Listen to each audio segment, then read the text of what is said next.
টুকরো চিঠির হালকা ভাজে বেজে চোখের পাতা, হারিয়ে গেছো তুমি তবু বুক পাজরে ব্যথা। টুকরো চিঠির হালকা ভাজে ভেজে চোখের পাতা, হারিয়ে গেছো তুমি তবু বুক পাজরে ব্যথা। বুনতে বুনতে যায় সময় নিবিড় অপেক্ষায়, চাতক পাখি বসে ঠায় দিন আসে দিন যায়।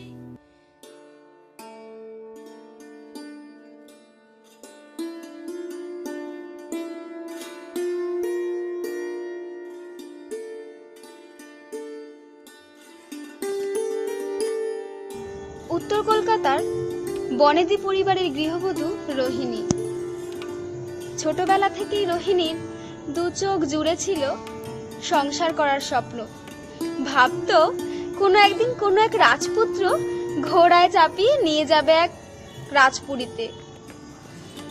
মধ্যবিত্ত পরিবারে বেড়ে ওঠা রোহিণীর জীবনেও একদিন বাজল মিলনের সুর, সানাই। হাজার কষ্ট হলেও মেয়ের বিয়েতে কোনো কার্পণ্য করেনি রোহিণীর বাবা। কনকাঞ্জলির চালগুলোর সাথে সাথে রোহিণীর দুঃখ কষ্টগুলোকেও ফেলে রেখে এসেছিল বাপের বাড়িতে, নতুন কিছু পাওয়ার আশায়। না, আভিজাত্য নয়, স্বামীর সুখ চেয়েছিল রোহিণী। মায়ের মতো শাশুড়িও পেয়েছিল। তিনি তার সমস্ত ভালোবাসা উজাড় করে দিয়েছিল রোহিণীর উপর, কারণ তিনি তার ছেলেকে চিনতেন, জানতেন যে তার সংসারে মন নেই। তার অলীক স্বপ্নগুলোর মতো স্বামীর সুখও যে কেবল স্বপ্নই হয়ে থাকবে তা কখনো ভাবেনি রোহিণী। কি হলো, এত সকাল সকাল কোথায় বেরোচ্ছ? তোমাকে বলে প্রশ্ন মনে হচ্ছে না। মানে আমাকে বলবে না তো কাকে বলবে? কি হলো, কিছু বললে না যে? কখন বেরোবে সেটা তো বলে যাও। আমি তোমার সব প্রশ্ন উত্তর দিতে বাধ্য নই। হ্যাঁ, বিয়ের পর থেকে আজ পর্যন্ত কোন প্রশ্ন উত্তরটা দিয়েছো বলো তো? হ্যাঁ দিদি, কি করবে? মায়ের কথায় বিয়ে করেছিলাম, থাকতে দিচ্ছি, খেতে দিচ্ছি, আর কি চাই? হ্যাঁ, সে তো বিয়ের 3 মাস পরে বুঝতে পেরেছিলাম কিভাবে মাত্র কয়েক মাসের ভালোবাসা অত্যাচারে পরিণত হয়। তবু তো আমি মুখ বুজে সবকিছু সয়ে নিয়েছি। শুধু শুধু শুধু কি? শুধু তোমাকে মানিয়ে নিতে নিতে আজ ভালোবেসে ফেলেছি বলে। তুমি কখনো তা বোঝোনি।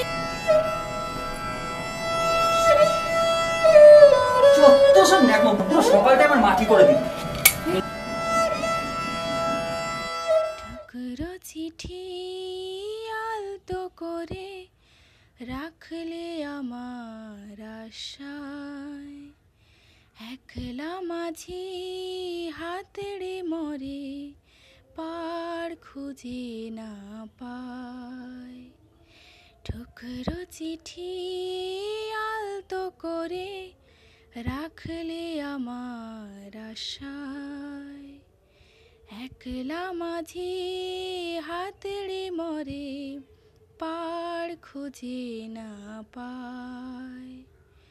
বুকের ভেতর জমাটে ঢেউ পেজা তুলোর মতো, শুকনো চোখের জল মুছেছে সেই তুলো সুতো। বুকের ভেতর জমাটে ঢেউ পেজা তুলোর মতো, শুকনো চোখের জল মুছেছে সেই তুলোর সুতো। টুকরো চিঠি আলতো করে রাখলে আমার আশায়, একলা মাঝি হাতড়ে মরে পার খুঁজে না পায়।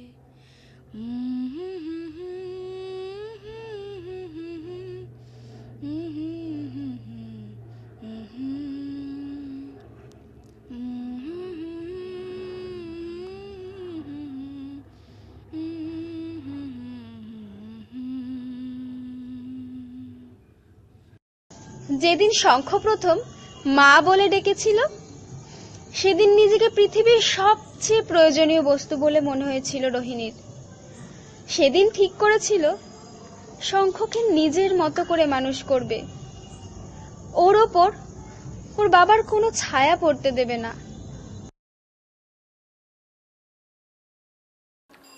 শঙ্খ বড় হওয়ার সাথে সাথে রোহিণী আর শঙ্খের একাকিত্ব কোথাও যেন মিশে যায়। রোহিণী হয়ে ওঠে শঙ্খের বন্ধু। ও মা, কোথায় গেলে? কখন থেকে তোমাকে খুঁজছি। এ কি মা, তোমার চোখে জল? না, তেমন কিছু না। আজ তোর বাবার কথা খুব মনে পড়ছিল। মানুষটা আর ফিরে এলো না। আজ বলো না মা, বাবা কেন আমাদের ছেড়ে চলে গিয়েছিল? তুই পেটে থাকতেই। যাক গে সেসব কথা। তোর ছোটবেলার কথা কিছু মনে পড়ে না? পরে তো অনেক কিছুই মনে পড়ে।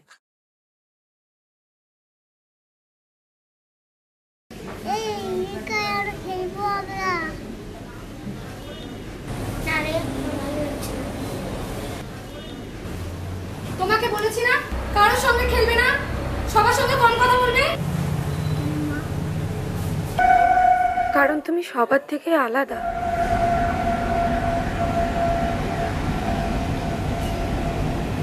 তোমার মনে আছে মা, যখন আমি ক্লাস 12-এ পড়ি তখন সবুজের সাথে আমার কি হয়ে আলাপ হয়? মনে আছে। তাই বলে আর কিছু নেই। এই তো আজ থেকে আমরা বন্ধু হলাম। কি রে, হবি তোমার বন্ধু? বল না। আজ থেকে আমরা বন্ধু হলাম, আজ থেকে কিন্তু আর একা থাকা চলবে না। ঠিক আছে। বলে যাবি তো? আমি তো খাবারটা তৈরি করে দিতে তাড়াতাড়ি।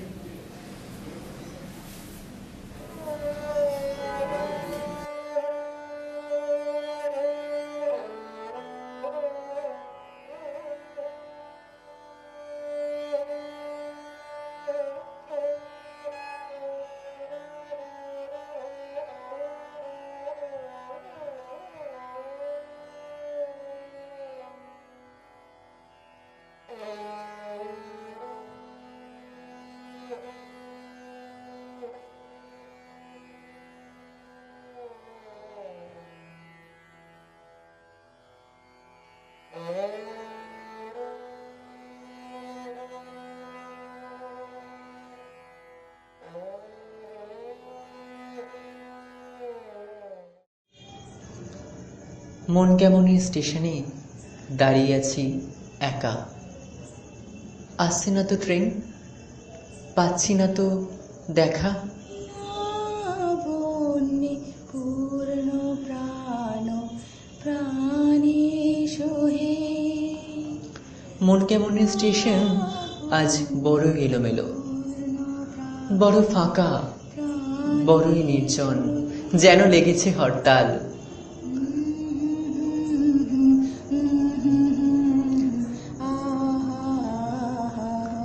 এই নিশ্চুপ দুপুর, এই নির্জন গাছ, সবাই যেন আমার মতোই একাকী।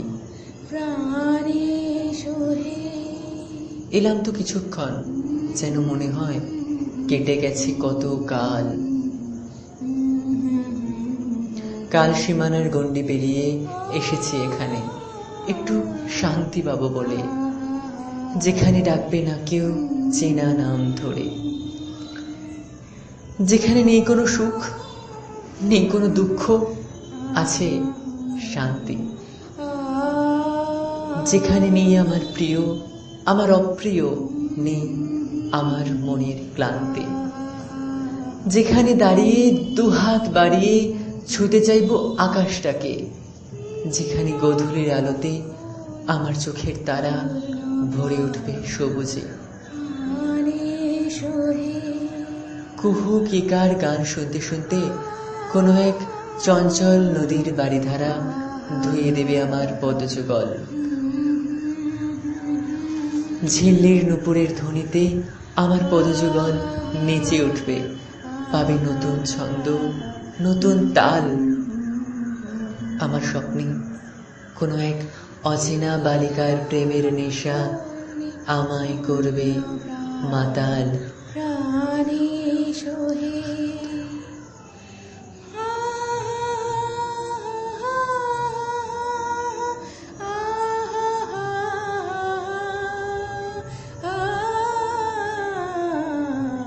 বাড়ি বাড়ি ছুটে যেতে চাইব সেই প্রেমিকার কাছে, যার কাছে আমার একাকিত্ব বাধা দেওয়া আছে।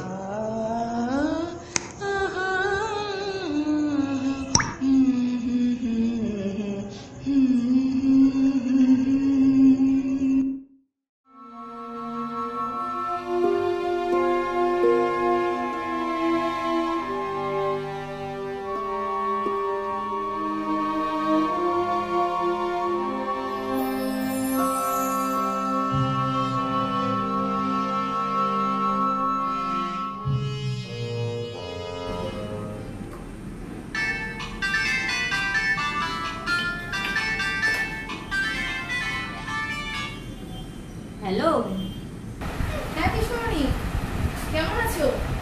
শিগগির দেখাবে বলেই ফোন করলাম। তোমরা পিসমণি, আগের মাসে আমরা সিমলা যাচ্ছি। হ্যাঁ, ফুল ফ্যামিলি। তোমরা যাবে কিন্তু, আর তুমি আর ভাই, আর ভাইকে কিন্তু যেতেই হবে। ও আমরা, আচ্ছা আচ্ছা, তোর ভাইকে বলে দেখি। শঙ্খ, এ শঙ্খ কোথায় রে? দেখ ঘরে গিয়ে দেখ, রোজগার মতন বই খাতা ডায়েরির মধ্যে মুখ বুজে বসে আছে।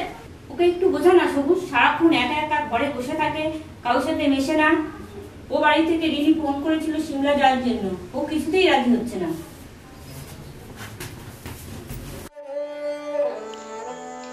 কিরে, কি বলছে কাকিমা? কেন এমন করিস? আচ্ছা চল, আমিও যাবো তোর সাথে। চল না প্লিজ, দুদিন ঘুরে আসি সবাই মিলে। এখন তো এই অবস্থা ছাড়। তোরা কেন আমাকে জোর করিস বলতো? কেন? আমার ভালো লাগে না, ভালো লাগে না মানুষের ভিড়। ছোটবেলা থেকে একের মন্ত্রটা মুখস্থ করতে করতে আজ এটাই আমার ভালো লাগা হয়ে দাঁড়িয়েছে। আচ্ছা, যখন তোর জীবনে কেউ আসবে, আমি তোর গার্লফ্রেন্ড, তখন তুই একা থাকতে পারবি না। তুই তো আছিস।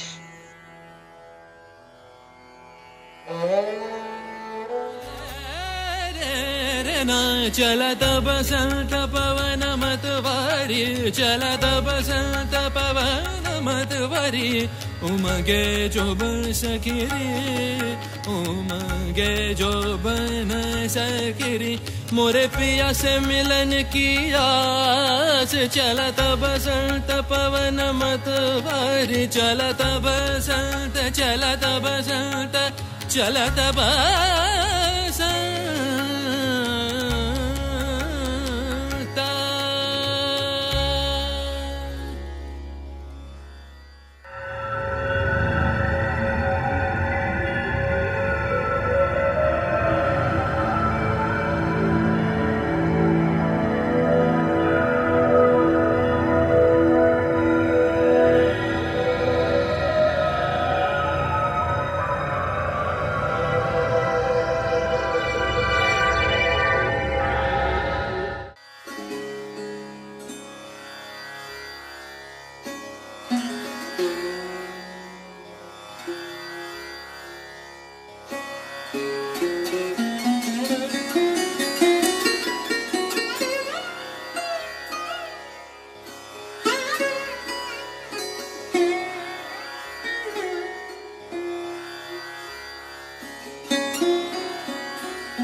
একদিন ডায়েরির মধ্যে লুকোনো ফুলগুলো ধরা পড়ে যায় মায়ের কাছে।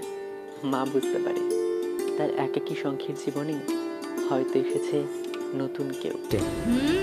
ছেলে আমার প্রেমে পড়েছে।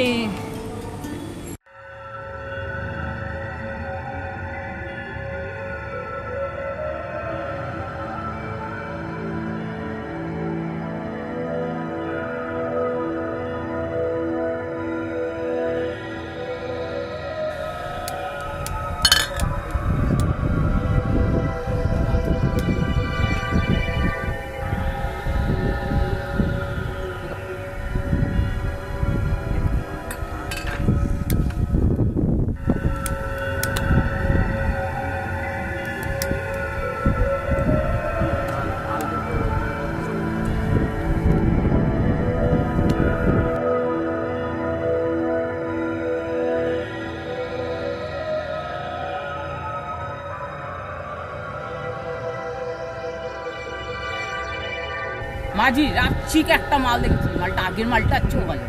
এই সব ওঠ, চল চল মালটাকে তুলে আনি, চল মালটাকে তুলে আনি, চল ওঠ। এই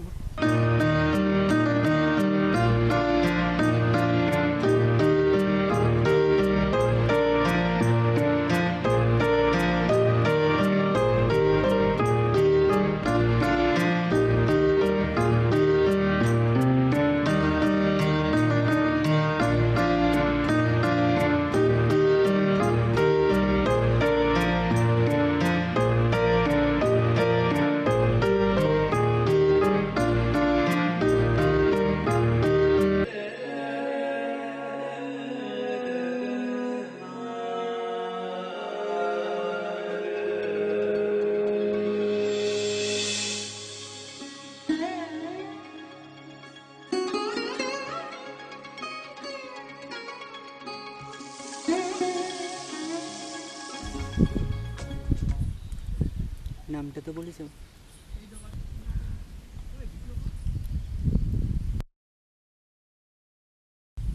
সাজ।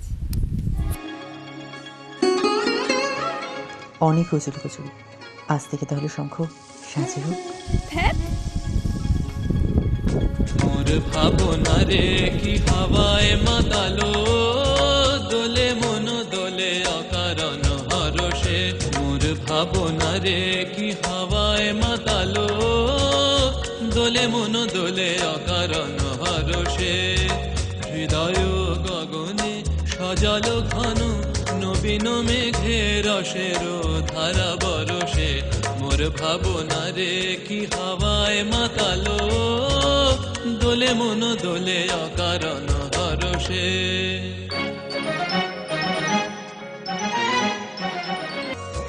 তাহারে দেখি না যে দেখি না, শুধু মনে মনে ক্ষণে ক্ষণে ওই শোনা যায়। তাহারে দেখি না যে দেখি না, শুধু মনে মনে ক্ষণে ক্ষণে ওই শোনা যায়।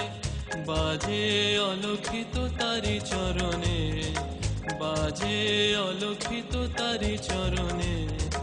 রুনু রুনু রুনু রুনু নুপুর ধ্বনি। মোর ভাবনা রে কি হাওয়ায় মাতালো, দোলে মন দোলে অকারণ হরষে। এক পড়ন্ত বিকেলে লালচে মেঘের মতো সাজ এসেছিল শঙ্খের কাছে, ওর কোমল হৃদয়ের গ্রাম্য একখানি ভালোবাসা নিয়ে। সেদিনও আপন মনে সাজ ওর ভালোবাসার হলুদ চিহ্নগুলি নিয়ে আসছিল। অনেক লুকোচুরির পালা শেষে আজ বোধহয় শঙ্খের অধরা মাধুরী ধরা দেবে ওর কাছে। কিন্তু হঠাৎ কিছু কালো বিষণ্ণ মেঘ ছেয়ে ফেললো ওদের, সাজের দিকে বাড়ালো নোংরা হাত। ওরা চেনে না ওদের, কিন্তু শঙ্খ শুনতে পেয়ে ছুটে যায় ওদিকে। কিন্তু ভাগ্যের কঠিন পরিহাস, শেষে ওরা দুজনকে নিয়ে যায় ওদের ডেরায় মালজি নামক ছদ্মবেশী শয়তানের কাছে। সাজকে নিয়ে ব্যবসা করার উদ্দেশ্য যখন পরিণতি পেল না, তখন পুরুষত্বের চিহ্ন রাখতে শুরু করে ওরা সাজের অঙ্গে। শঙ্খ পড়ে থাকে বেহুশ হয়ে। এই বুঝি মুখ তুলে তাকালেন ওপরওয়ালা। ততক্ষণে বোধহয় ওদের আশও মেটানো হয়ে গেছে। দূর থেকে এক মাঝি ভাইকে আসতে দেখে ওরা পালানোর তোড়জোড় শুরু করে। দুজনেই অচেতন অবস্থায় পড়ে থাকে নদীর পাড়ে। মাঝি ভাইয়ের যত্নে দুদিনের মধ্যে সুস্থ হয়ে ওঠে শঙ্খ ও সাজ। তারপর আলো আঁধারির অনিশ্চয়তা নিয়ে বাড়ি ফেরে ওরা দুজন। শেষ পর্যন্ত অভিসার, পূর্বরাগ, বিরহ এসব ছাড়িয়ে কি মিলন হবে ওদের? সাজ কি শঙ্খের একাকী জীবন পারবে আলো করতে?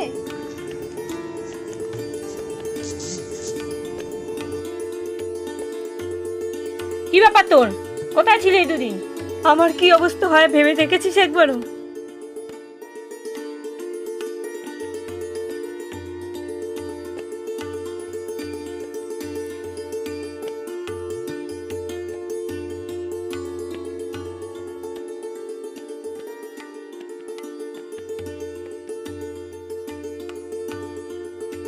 আজ থেকে আমরা আর শঙ্খকে একা থাকতে দেব না।